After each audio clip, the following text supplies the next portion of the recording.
Doctor Renuka Verma अपने channel botany ज्ञान में आपका फिर से वेलकम करती हूँ।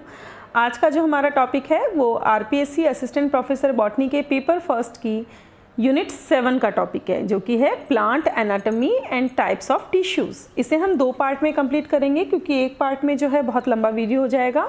तो इस टॉपिक को स्टार्ट करने से पहले अगर आप मेरे चैनल पर नए हैं तो प्लीज़ मेरे चैनल को सब्सक्राइब कर दीजिए, वीडियोस को लाइक एंड शेयर करिए और नोटिफिकेशन बटन स्टार्ट करना ना भूलें, ताकि अगर आप बेल बटन दबाते हैं तो जो भी नया वीडियो इस चैनल पर आता है उसका नोटिफिकेशन आप तक आएगा और आप उसका फ़ायदा उठा सकते हैं।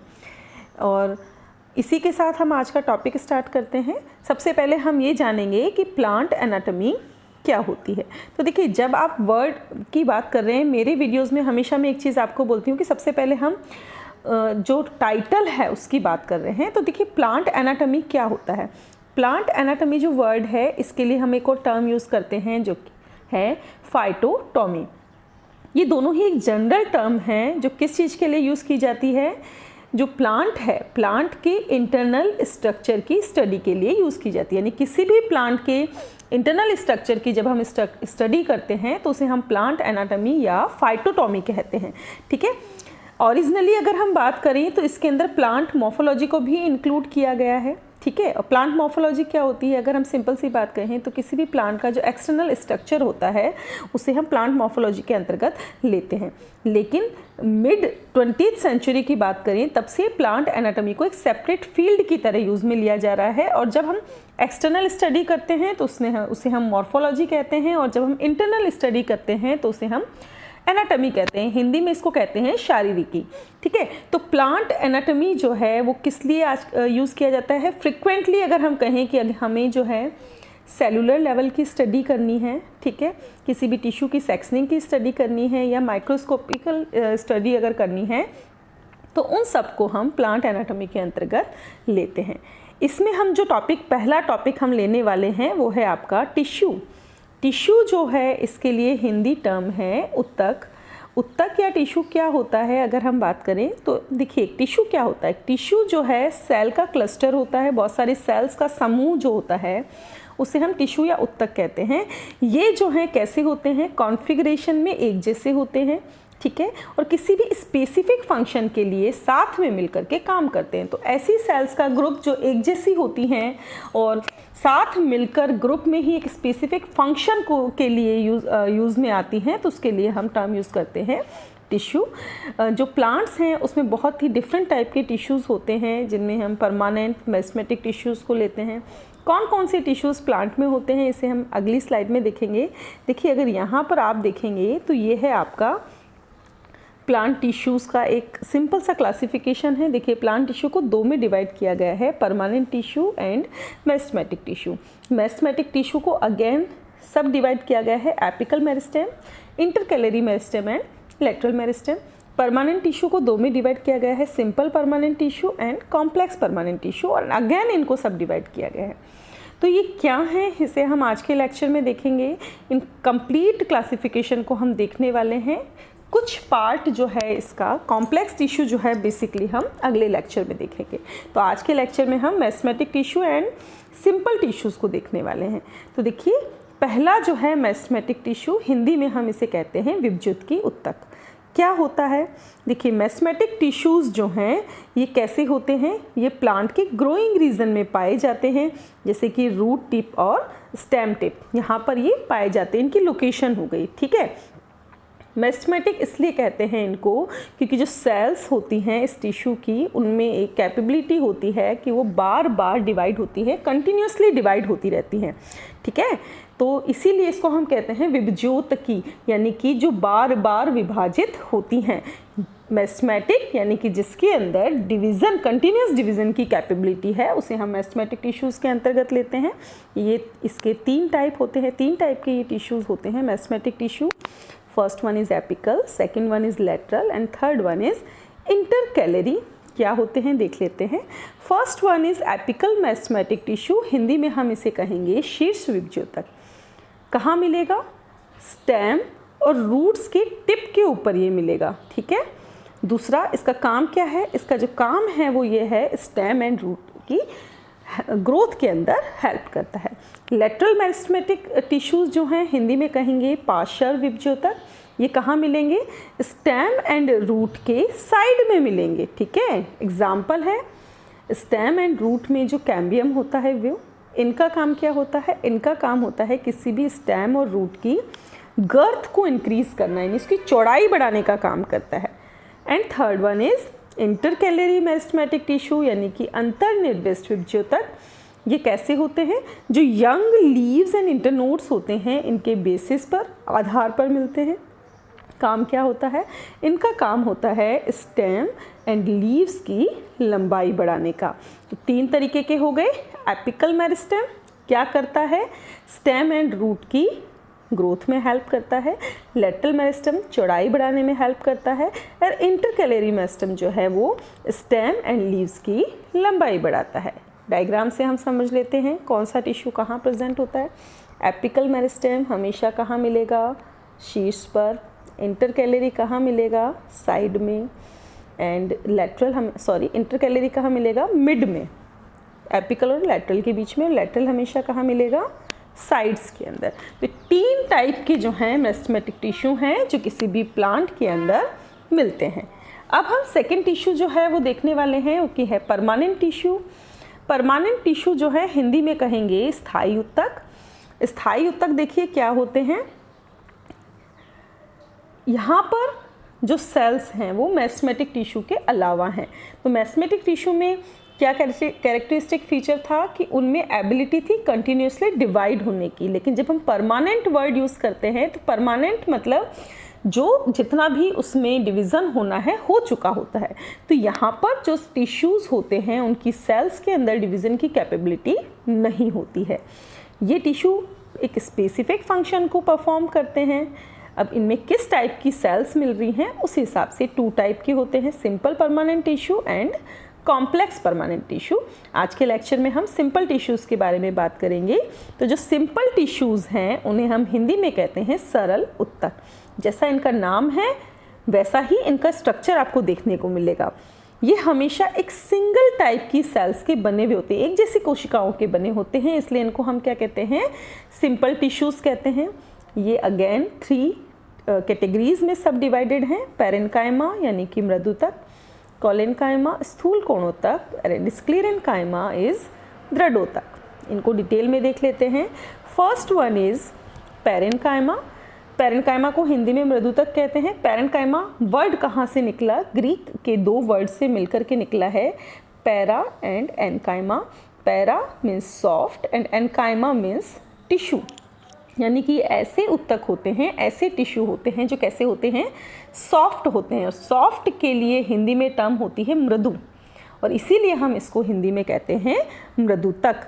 कैसे टिश्यूज़ होते हैं? देखिए, अलाइव पॉलीगोनल सेल्स होती हैं जिनके बीच में बड़ी सेंट्रल वैक्यूल होती है, ठीक है। इनके बीच में इंटरसेल्युलर स्पेसीज देखने को मिलते हैं। पैरेन्काइमेटस सेल्स जो होती हैं वो ग्राउंड टिश्यू एंड पिथ का फॉर्मेशन करती हैं। जो सॉफ्ट पार्ट होता है किसी भी प्लांट का, उसको ये बनाने में हेल्प करती हैं। ये अगेन कुछ कैटेगरीज में सब डिवाइडेड हैं। देखिए यहाँ पर साइड में जो है पैरेन्काइमा सेल्स का डायग्राम बना हुआ है, बस सिंपल सा डायग्राम। जब इस तरीके से आप सेल्स को बनाते हैं, बीच में स्पेसेस होते हैं, तो उसको हम पैरेन्काइमेटस सेल्स कहते हैं। फर्स्ट वन इज एरेन्काइमा, हिंदी में वायुतक, यानी कि जब पैरेन्काइमा में बड़े बड़े एयर स्पेसेस प्रेजेंट होते हैं तो उसे हम क्या कहते हैं? वायुतक। एग्जाम्पल है hydrilla and Nymphaea. Second one is क्लोरेन्काइमा, हरित मृदुतक। जब पैरेन्काइमेटस सेल्स के अंदर क्लोरोफिल प्रेजेंट होती हैं और इसकी वजह से ये ग्रीन कलर की होती है तो उसको हम क्लोरेन्काइमा कहते हैं। Example is Capparis and bougainvillea. Third one is prosenchyma, दीर्घ मृदुतक। ये वो पैरेन्काइमेटस सेल्स होती हैं जो लंबी लंबी सेल्स होती हैं। ये मिलती हैं आपको स्टेम्स ऑफ बोगनविलिया जो कि निक्टेगेनेसी का मेंबर है। Fourth one is idioblast. Idioblast means जब पैरेन्काइमेटस सेल्स के अंदर कुछ ना कुछ स्टोरेज होता है, कुछ भी स्पेसिफिक पार्ट या कुछ भी स्पेसिफिक हम कहें कि कंपाउंड का जब स्टोरेज होता है तो हम इडियोब्लास्ट कहते हैं। इसके एग्जाम्पल हैं onion, garlic, leeks, mulberries, roses and grapes. And fifth one is stellate parenchyma, Hindi में कहेंगे ताराकार मृदुतक, यानी कि जब पेरेन्काइमेटस सेल्स जो है जो कि पॉलीगोनल या राउंड शेप की होती हैं, अगर वो ताराकार शेप में होती है, स्टार शेप में होती है, तो उसे हम स्टीलेट पेरेन्काइमा कहते हैं। एग्जाम्पल है स्किर्पस, कैना, जंकस एंड टाइफा। तो ये था सबसे सिंपलेस्ट टिश्यू का फर्स्ट टाइप, सिंपल टिश्यू का फर्स्ट टाइप जो था पेरेन्काइमा। यहाँ पर हम सभी जो टाइप ऑफ पेरेन्काइमेटस सेल्स हैं उनको देख रहे हैं। फर्स्ट वन इज देखिए क्लोरेन्काइमा, यहाँ पर क्या प्रेजेंट है, chlorophyll. Second one is aerenchyma, क्या प्रेजेंट है, air cavities. Third one is prosenchyma, कैसी हैं, लंबी लंबी सेल्स हैं। इडियोब्लास्ट, यहाँ पर देखिए स्टोरेज हमें देखने को मिल रहा है, किसी भी क्रिस्टल टाइप का formation. And last one is stellate parenchyma, यानी कि यहाँ पर स्टार शेप का स्ट्रक्चर हमें देखने को मिल रहा है। तो जैसा इनका नाम है वो हम इस डायग्राम से और इसके नाम से हम इसको बहुत ही इजीली आइडेंटिफाई कर सकते हैं। नेक्स्ट वन इज कॉलेन्काइमा, इसे हम हिंदी में कहते हैं स्थूल कोणोत्तक। देखिए ग्रीक में कोला का मतलब होता है ग्लू एंड एनकाइमा का मतलब होता है टिश्यू। ठीक है, ये वर्ड जो है टर्म कॉलेन्काइमा, ये टर्म दिया था सबसे पहले स्लाइडेन ने। ठीक है, कैसे होते हैं, स्ट्रेस्ड आउट होती हैं, लिविंग सेल्स होती हैं और इनके बीच में बहुत ही कम छोटे छोटे इंटरसेल्युलर गैप्स हमें देखने को मिलते हैं। इनकी सेल वॉल जो है वो पैक्टीन एंड सेल्यूलोज की बनी होती हैं। ठीक है, इनके जो मार्जिनल रीजन हैं, जो लीव्स जो होती हैं, लीव्स और स्टेम्स के जो मार्जिनल रीजन हैं वहाँ पर कॉलेन्काइमा मिलते हैं। ठीक है, इसके अलावा अगर हम कहें तो इनका जो काम है वो क्या है, किसी भी टिश्यू को फ्लेक्सिबल बनाना, स्ट्रक्चरल फ्रेमवर्क डेवलप करना और प्लांट को मैकेनिकल सपोर्ट देना। ठीक है, अगर हम बात करते हैं कि इनमें पैक्टीन एंड हेमिसेल्यूलोज का डिपोजिशन किस टाइप से होता है, तो उस बेस पे ये 4 प्रकार के होते हैं। चौथा मैं इसमें लिखना भूल गई हूँ। First one is angular collenchyma, कोणीय स्थूल कोणोत्तक। सेकेंड वन इज लेमिलार और प्लेट कॉलेन्काइमा, स्तरित या पट्टिका स्थूल कोणोत्तक। And third one is tubular और लेक्यूनर कॉलेन्काइमा, जो कि है नलिकाकार या रिक्तिकामय स्थूल कोणोत्तक। एंड चौथा जो है आपका वो है कुंडलाकार या एन्युलर कॉलेन्काइमा। इसे हम आगे देख लेते हैं क्या होता है। देखिए फर्स्ट वन इज, मैंने आपको कहा एंगुलर कॉलेन्काइमा यानी कि कोणीय स्थूल कोणोत्तक। कैसे होंगे, जब सेल्स के कॉर्नर्स के ऊपर थिकनिंग होगी तो उसको हम एंगुलर कॉलेन्काइमा कहेंगे। ठीक है, लेकिन इनकी जो साइड वॉल्स हैं वो कैसी रहेंगी, थिन रहेंगी। एग्जाम्पल है विटिस, फाइकस, टोमेटो, कुकुरबिटा एंड डेट्यूरा। देखिए इसका डायग्राम दिखाती हूँ आपको। ये है आपका एंगुलर कॉलेन्काइमा। देखिए यहाँ पर जो है कॉर्नर्स जो होते हैं, अगर यानी कि इस तरीके से अगर आप बनाएंगे तो क्या होगा, जो कॉर्नर्स हैं यहाँ पर इस तरीके से यहाँ पर डिपोजिशन देखने को मिलता है। ठीक है, लेकिन जो अदर साइड है इसका वो कैसा रहता है, वो थिन ही रहता है। सेकेंड वन इज लेमिलार और प्लेट कॉलेन्काइमा, स्तरित या पट्टिका स्थूल कोणोत्तक। यहाँ पर जो टेंजेंशियल वॉल होती है उसमें थिकनिंग जो मिलती है तो सेल्स जो है प्लेट लाइक दिखाई देती हैं, लेयर्स लाइक दिखाई देती हैं। एग्जाम्पल है रेडिस। देखिए यहाँ पर हम देखें, ये है लेमिलार। लेमिलार के अंदर अगर आप देखेंगे तो देखिए प्लेट लाइक स्ट्रक्चर हमें यहाँ लेयर्स जो है दिखाई देती हैं, लेयर की तरह जो है थिकनिंग्स हमें यहाँ पर दिखती है। तो इसको हम क्या कहते हैं, lamellar sclerenchyma. Third one is tubular और लेक्यूनार कॉलेन्काइमा, इसको हम नलिकाकार या रिक्तिकामय स्थूल कोणोत्तक कहते हैं। यहाँ पर थिकनिंग जो है वो जितना भी इंटरसेल्युलर स्पेस है उसमें कंप्लीटली थिकनिंग होती है। एग्जाम्पल है मालवा और साल्विया का पिटियोल। देखिए डायग्राम में, देखिए अगर आप यहाँ पर देखेंगे तो जितना भी इंटरसेल्युलर स्पेस है लेक्यूनार के अंदर, देखिए ध्यान से, जितना भी इंटरसेल्युलर स्पेस है उसके अंदर आपको थिकनिंग दिखाई देगी तो उसको हम क्या कहेंगे, lacunar. And last one is annular. Annular के अंदर अगर हम देखेंगे हिंदी में इसको हम कहते हैं कुंडलाकार। यहाँ पर सेल वॉल जो है यूनिफॉर्मली थिक होती है और इस टाइप का जो कॉलेन्काइमा हमें नीरियम के पिट्यूल में देखने को मिलता है। तो ये देखिए ये एन्युलर है, यहाँ पर ऑल ओवर चारों तरफ एक जैसी थिकनिंग हमें देखने को मिलती है। तो 4 टाइप के कॉलेन्काइमा हो गए, एंगुलर, एन्युलर, लेमिलार एंड लेक्यूनार। आगे चलते हैं, स्क्लेरेन्काइमा यानी कि दृढ़ोतक। ग्रीक में स्क्लेरोस का मतलब होता है हार्ड और एनकाइमा का मतलब होता है टिश्यू।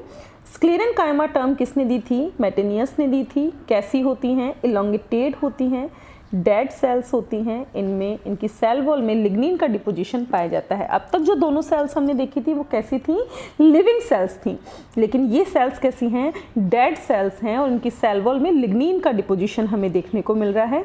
इनके बीच में कोई भी इंटरसेलुलर गैप हमें देखने को नहीं मिलते। कहाँ पर मिलती हैं? सीड्स एंड नट्स की कवरिंग में, ठीक है, स्टेम के वेस्कुलर टिश्यूज़ में और लीव्स की वेंस के अंदर जो है स्क्लेरेनकाइमा हमें देखने को मिलता है। स्क्लेरेनकाइमा का काम क्या है? प्लांट को स्ट्रेंथ प्रोवाइड कराने का काम रहता है। इनका 2 टाइप के होते हैं, फाइबर जिसे हिंदी में कहते हैं तंतु, स्क्लेरॉइड्स और स्टोन सेल्स जिन्हें हम कहते हैं अस्थिल या दृढ़ कोशिकाएं। अभी जो है हम इनको डिटेल में देखेंगे। फर्स्ट जो है आपका फाइबर यानी कि तंतु। यहाँ पे देखिए ये फाइबर का डायग्राम है। अब देखिए, these are very much elongated cells with tapering और पॉइंटेड एंड। देखिए डायग्राम में बहुत लंबी सेल्स हैं जिनके एंड कैसे हैं? तीखे हैं। जब मैच्योरिटी होती है तो मैच्योरिटी पे क्या होता है? इनका प्रोटोप्लाज्म ख़त्म हो जाता है, ये डेड हो जाती हैं। तो देखिए यहाँ सेंटर पार्ट बिल्कुल खाली है, यानी कि जो इनका प्रोटोप्लाज्म है वो ख़त्म हो जाता है, ड्राई हो जाता है और ये कैसी हो जाती हैं? डेड सेल्स हो जाती हैं। कैसी हैं? देखिए यहाँ पर इनके मिडिल में आपको वाइडर ल्यूमन देखने को मिलता है, मतलब बीच में एक खाली स्पेस हमें देखने को मिल रहा है। वॉल जो है इसकी लिग्निन की बनी होती है, ठीक है। कहाँ मिलते हैं? ये बहुत सारे डाइकोट्स की पेरिसाइकिल में मिलते हैं, ठीक है। और उसके अलावा ये जो फ्लोएम टिश्यू हैं उनके सेकेंडरी जाइलम में देखने को, जो सेकेंडरी जाइलम और फ्लोएम टिश्यूज़ हैं उनके अंदर भी देखने को मिलते हैं। फाइबर्स जो हैं वो लॉन्गेस्ट सेल होती हैं प्लांट की। बोहेमेरिया फाइबर जो है वो लगभग 55 सेंटीमीटर लंबा होता है। ये एक बहुत ही इंपॉर्टेंट क्वेश्चन हो सकता है कि प्लांट्स की लॉन्गेस्ट सेल कौन सी होती है? फाइबर, ठीक है। अकॉर्डिंग टू पोजीशन अगर हम बात करें तो अकॉर्डिंग टू पोजीशन ये 2 टाइप्स के होते हैं। फर्स्ट वन इज़ जाइलरी और वुड फाइबर, जो कहाँ मिलते हैं? जाइलम में मिलते हैं। Second one is extra xylary fibre, जो कहाँ मिलते हैं? जाइलम के अलावा अगर किसी भी पार्ट में मिल रहे हैं तो उनको हम एक्स्ट्रा जाइलरी फाइबर कहते हैं, just like phloem fibre, cortical fibre और perivascular fibres. Next one is sclereids. Sclereids जो हैं इनको हम अस्थिल या दृढ़ कोशिकाएं भी कहते हैं। देखिए ये टर्म जो है वो शेर्क ने दी थी। ये कैसी होती हैं? बहुत ही ज़्यादा थिक वॉल वाली होती हैं और इनका न्यूमेन जो है वो कैसा होता है? नैरो होता है। अगर आप कंपेयर करें फाइबर से तो फाइबर में वॉल्स पतली थी और ल्यूमेन कैसा था? ल्यूमेन जो है काफ़ी बड़ा था। ये कहाँ मिलती हैं? प्लांट्स के जो हार्ड पार्ट होते हैं वहाँ पर मिलती हैं और हार्ड पार्ट पर मिलती हैं, इसीलिए ये प्लांट को रिजिडिटी यानी कि दृढ़ता प्रदान करती है। अगर डिफरेंट साइज़ और शेप की बात करते हैं तो ये डिफरेंट टाइप की हो सकती हैं। अदर कैटेगरीज में इनको डिवाइड किया गया है। फर्स्ट वन इज़ मैक्रोस्क्लेरेड, वृहत दृढ़क। कैसी होती हैं? लार्ज और रोड शेप की होती हैं और फेबेसी फैमिली के हार्ड सीड कोट में मिलती हैं। मैं आपको इसका डायग्राम दिखा देती हूँ। मैक्रोस्क्लेरेड अगर आप ध्यान से देखेंगे तो ये है मैक्रोस्क्लेरेड, लंबी लंबी हैं, बहुत ही ज़्यादा वृहत दृढ़क जो है हम इसको कहते हैं। नेक्स्ट वन इज़ अगर सेकंड हम देखें तो है ब्रेकिस्क्लेरेड, समव्यासी दृढ़क। कैसी होती हैं? स्मॉल, ओवल और राउंडेड होती हैं। कहाँ मिलती हैं? कॉर्टेक्स, पिथ एंड फ्लोएम के अंदर मिलती हैं। तो देखिए जो ये फर्स्ट डायग्राम है वो है ब्रेकिस्क्लेरेड का, छोटी है, कम ल्यूमेन है इसके अंदर और कॉर्टेक्स वाले पार्ट के अंदर मिलती हैं। थर्ड वन इज़ ट्राइकोस्क्लेरेड, नलिका दृढ़क। कैसी होती है? हेयर लाइक होती हैं और एपिडर्मिस के अंदर मिलती हैं। तो देखिए थर्ड वन इज़ ये है आपकी हेयर लाइक स्ट्रक्चर वाली, फिलीफॉर्म भी कहते हैं इनको। तो ये यहाँ पर मिलती हैं और कहाँ मिलती है? एपिडर्मिस में। एपिडर्मिस में या जो रूट हेयर्स होते हैं या जो स्टेम हेयर्स, ट्राइकोम्स जो मिलते हैं वो इसी टाइप की होती है। नेक्स्ट वन इज़ एस्ट्रोस्क्लेरोइड शेप इनका कैसा होता है, स्टार शेप होता है। कहाँ मिलती है, हाइड्रोफाइट्स के लीफ एंड स्टेम के इंट्रासेल्युलर स्पेसिस के अंदर मिलती है। तो देखिए ये है आपकी एस्टेरोस्क्लेरोइड, स्टार शेप की है। कहाँ मिल रही है, हाइड्रोफाइट्स में, जो जलोद्भिद पादप होते हैं उनकी स्टेम एंड लीव्स के इंट्रासेल्युलर गैप्स के अंदर मिल रही है। लास्ट वन इज ऑस्टीरियोस्क्लेरोइड, अस्थि द्रढक, बोन शेप की होती है। कहाँ मिलती है, बहुत सारे सीड्स एंड फ्रूट की हाइपोडर्मल लेयर के अंदर मिलती हैं। तो ये देखिए ये बोन शेप की हैं। पाँचों की पाँचों यहाँ पर क्लियर है, ब्रेकिस्क्लेरोइड, मैक्रोस्क्लेरोइड, पिलीफॉर्म, एस्टेरोस्क्लेरोइड एंड ऑस्टियोस्क्लेरोइड। ठीक है, तो ये था आपका कोलिनकाइमा, सॉरी ये था आपका स्टोन सेल्स यानी कि स्क्लेरिड्स। तो यहाँ तक का हमारा जो लेक्चर है इसमें हमने जाना कि सिंपल टिश्यूज़ जो हैं वो कितने टाइप के होते हैं, मैस्मेटिक टिश्यूज़ कितने टाइप के होते हैं। आई होप ये टॉपिक जो है आपको अच्छे से क्लियर हो गया होगा। और ये टॉपिक अगर आपको क्लियर हो गया है तो इस वीडियो को एक अच्छा सा लाइक दीजिए, अच्छा सा कमेंट करके बताइए कि आप मुझसे क्या चाहते हैं, क्या आप मेरे वीडियो से सेटिस्फाई हैं। एंड अगर आप सेटिस्फाई हैं तो इन्हें शेयर कीजिए, चैनल को सब्सक्राइब कीजिए। मिलते हैं ऐसे ही अच्छे और नॉलेजेबल वीडियोस के साथ में, तब तक बने रहें हमारे साथ। Thanks for watching and stay tune to botany Gyan for more interesting videos. Thank you.